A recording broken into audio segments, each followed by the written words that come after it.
তোমার তো zero figure. হানিমুনে কি কি করেছো? তোমার বর তো এখানে থাকে না। তোমার শরীরের চাহিদা আমি মিটিয়ে দিতে পারি। তোমার নিশ্চয়ই আগে অনেক বয়ফ্রেন্ড ছিল। কর্মক্ষেত্রে এমন কটূক্তি, এমনকি অফিস লবিতে মহিলা কর্মীর শাড়ির আঁচল টেনে ধরে নোংরা ইয়ার্কি। এই উচ্চশিক্ষিত কর্পোরেট বসেরা কখনো প্রমোশন তো কখনো স্যালারি ইনক্রিমেন্ট কিংবা নতুন প্রজেক্ট পাইয়ে দেওয়ার শর্ত দিয়ে মহিলা কর্মীদের দিত সরাসরি কুপ্রস্তাব। আর এই সবই চলছিল ভারতবর্ষের সব থেকে বড় আইটি কোম্পানি টিসিএস বা টাটা কনসালটেন্সি সার্ভিসের নাসিক ইউনিটে। অভিযোগকারিণী মহিলা কর্মীটি 2025 সালের জুন মাস থেকে এই অসহ্য পরিস্থিতি সহ্য করছিলেন। টানা কয়েক মাস ধরে তাকে এবং তার মতন অনেক মহিলা কর্মীকে এই মানসিক ও শারীরিক হেনস্থার শিকার হতে হয়েছে। তারা বারবার কোম্পানির এইচআর নিধা খানকে অভিযোগ জানান, কিন্তু এইচআর নিধা খান বিষয়টিকে গুরুত্ব দেওয়া তো দূরের কথা, বরং বলেছিলেন এসব ছোটখাটো ব্যাপার, বড় বড় এমএনসিতে এসব হয়েই থাকে। ভারতের সব থেকে বড় corporate harassment, the Nashik TCS scandal. Mumbai পুলিশের সিনেমা স্টাইলে ইনভেস্টিগেশন অপারেশন ইতিমধ্যে সোশ্যাল মিডিয়া থেকে শুরু করে নিউজ চ্যানেলগুলো সর্বত্র ছড়িয়ে পড়েছে। কিন্তু এই সব কিছুর মধ্যে কোনটা সত্য আর কোনটা মিথ্যা, কোনটা আপনাকে ভুল বোঝানো হচ্ছে, আজ সেটাই বলবো। সবে বিয়ে হয়েছে মেয়েটির, নতুন সংসার, চোখে একরাশ স্বপ্ন নিয়ে তিনি জয়েন করেছিলেন ভারতের সব থেকে বড় আইটি সেক্টর টিসিএস বা টাটা কনসালটেন্সি সার্ভিসেসের নাসিক ইউনিটে। কিন্তু কাজ শেখার বদলে তাকে কি কি শুনতে হলো জানেন? অফিসের ভেতরে তার দিকে তাকিয়ে ট্রেনার ও সিনিয়র টিএলরা নোংরা ভাষায় আলোচনা করত। অনেক সময় তাকে দেখে বলতো, তোমার তো জিরো ফিগার। তার স্বামী পুনেতে থাকেন বলে মেয়েটিকে বলা হতো, তোমার বর তো এখানে থাকে না, একলা থাকতে ভয় করে না? তোমার নিশ্চয়ই অনেক বয়ফ্রেন্ড ছিল। এমনকি তার ব্যক্তিগত হানিমুনে সে কি কি করেছে তা নিয়েও চলতো নোংরা সব প্রশ্ন। সবচেয়ে শিউরে ওঠার মতন ঘটনা ঘটে 2026-এর মার্চ মাসে। নাসিকে সেদিন বড়ি পাড়ওয়া উৎসব ছিল এবং ওই উৎসবের দিন ওই তরুণী শাড়ি পরে অফিস গিয়েছিলেন। অভিযোগ অনুযায়ী অফিসের লবিতে সবার সামনে এই কেসের প্রধান অভিযুক্ত রাজা মেনন তার শাড়ির আঁচল ধরে টান মারেন এবং তার দিকে তাকিয়ে অত্যন্ত কুরুচিকরভাবে হাসতে থাকেন। শুধু তাই নয়, অফিসের ভেতরেই তাকে কুপ্রস্তাব দেওয়া হয় এই বলে যে তোমার শরীরের চাহিদা তো আমি মিটিয়ে দিতে পারি। একজন মহিলা কর্মচারী নয়, যে কোনো মহিলার জন্যই এর থেকে বড় নরক যন্ত্রণা আর কি হতে পারে। এই ঘটনা কিন্তু একদিনের নয়। এই তরুণী 2025 সালের জুন মাস থেকে এই অসভ্য পরিস্থিতি সহ্য করে আসছেন। টানা কয়েক মাস ধরে তাকে এবং তার মতন অনেক মহিলা কর্মীকে এই মানসিক ও শারীরিক পরিস্থিতির হেনস্থার শিকার হতে হয়েছে।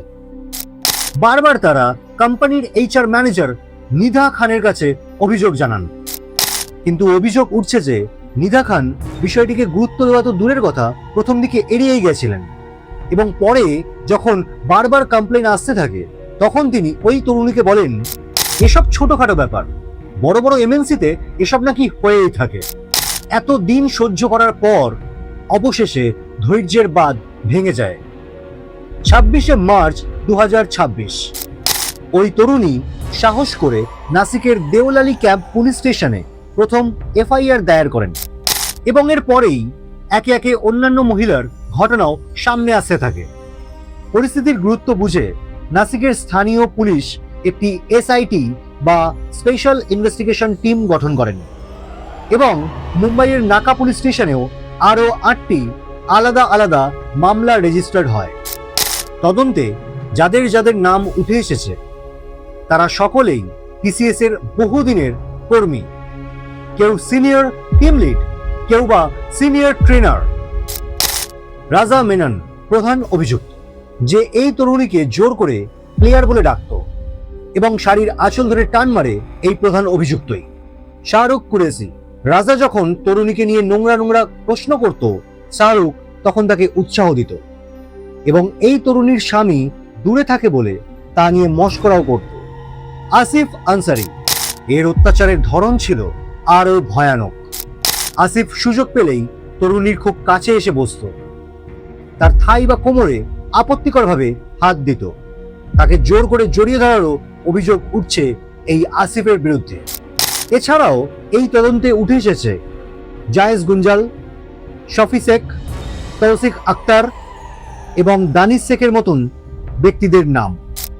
সবথেকে আশ্চর্য ব্যাপার হলো, অভিযোগ অনুযায়ী এই অফিসে শুধুমাত্র শারীরিক বা মানসিক নির্যাতনই করা হতো না, এমনকি মহিলা কর্মীদের চাপ দেওয়া হতো ধর্ম পরিবর্তন করার জন্য।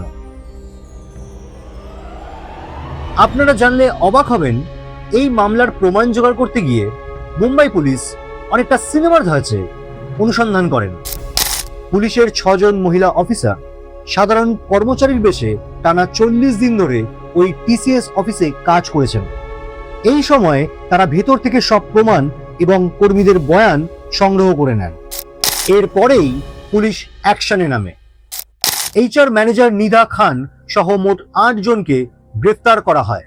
অভিযোগ উঠছে, নিদা খান সব জেনে শুনেও অপরাধীদের আড়াল করার চেষ্টা করে গেছিলেন দিনের পর দিন। এবং শুধু তাই নয়, তিনি কোনো ইন্টারনাল এনকোয়ারিও শুরু করেননি। এত কিছুর পরেও কোম্পানির বিরুদ্ধে অভিযোগ ওঠে যে তারা তথ্য লোপাট করছেন।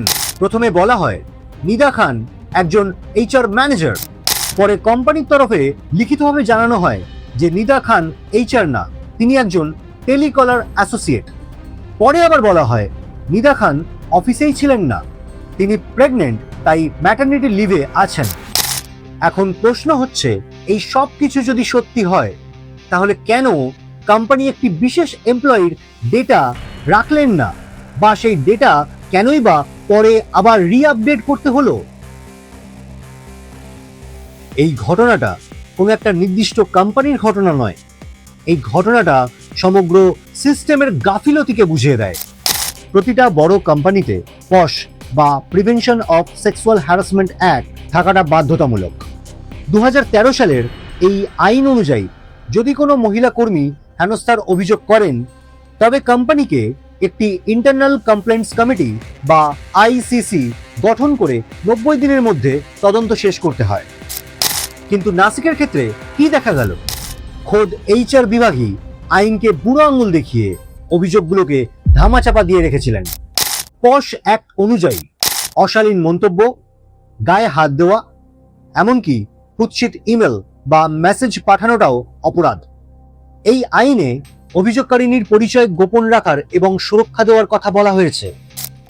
কিন্তু যখন রক্ষকই ভক্ষক হয়ে যায়, তখন এই আইন শুধুমাত্র কাগজ কলমেই থেকে যায়। টিসিএস এর মতন গ্লোবাল কোম্পানি যারা নিজেদের এথিক্স নিয়ে গর্ব করে, তাদের নাকের ডগায় এসব কাজ এতদিন ধরে কি করে চলল? মেয়েটি সাহস করে থানায় গিয়েছিলেন বলেই আজ এই সত্যটা সামনে এলো। কিন্তু ভেবে দেখুন, আপনাদের কর্মক্ষেত্রের আশেপাশে এরকম অনেক নিদা খান কিংবা রাজা মেনন ঘুরে বেড়াচ্ছেন প্রতিদিন, যারা শুধুমাত্র ক্ষমতার অপব্যবহার করেই নিজেদেরকে বাঁচিয়ে রেখেছেন এতদিন ধরে। এখন সময় এসেছে সেই মুখোশগুলোকে টেনে ছিঁড়ে ফেলার। আর কতদিন আপনি সহ্য করবেন? কি মনে হয় আপনাদের, এই অপরাধীদের জন্য কতটা পরিমাণ দৃষ্টান্তমূলক শাস্তির প্রয়োজন? আপনার কর্মক্ষেত্রে পশ অ্যাক্ট কতটা সক্রিয়? অবশ্যই জানাবেন কমেন্টে। নমস্কার, আমি স্বপ্নাতিক, ফিরে আসছি পরের ভিডিওতে। ততদিন ভালো থাকুন, সুস্থ থাকুন। ধন্যবাদ।